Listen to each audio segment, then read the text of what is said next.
Хайрлы көн, добрый день, уважаемые гости, жители села Пермяки. Пермяки авыл халкы өчен бүген зур бәйрәм, аларга зәңгәр ягылы килеп җитте. Әлеге авыл чагыштырмача яңа, соңгы 3 елда монда 500-гә якын йорт төзелгән. Бисмиллахир-рахманир-рахим. Низамовлар гаиләсе йортлары салынып беткәнче мунчада яшәгән, аны көн сайын электр белән җылытырга туры килә. Бик кыйбатка чыга. Күпмегә менәсер булмаса? 12 меңгә, 15 меңгә кадәр дәгән чыккан айлар булды. Газ баллонга тутырып алып кайта идек заправкадан. Шул газ белән ашарга пешерә идем. Хәзер инде Аллага шөкер газ бирделәр. Төрле ризыклар пешерергә була. Авыл халкына газны 2022 елның декабрь аенда гына бирергә тиеш булалар, әмма бу эшне 1 ел алдан башкарып чыгалар. 1000 кеше хәзер табигый газдан файдалана.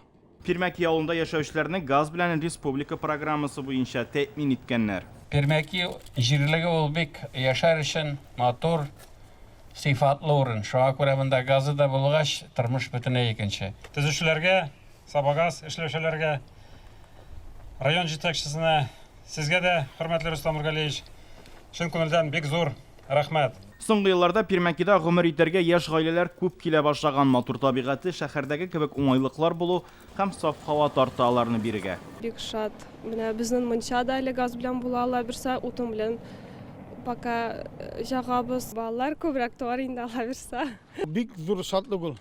Минем өчен дә, Пермяк халкы өчен дә, шуның хәле 1000 йортлы авыл газ белән булгач. Күбесенең йортлар түбәсендә әле яшәргә шушы газ киткәч кенә яши башларлар. Газ инде ул, аны Минтимер Шәрипович әйткәне бар, тере килеш эҗмәккә керү белән бер.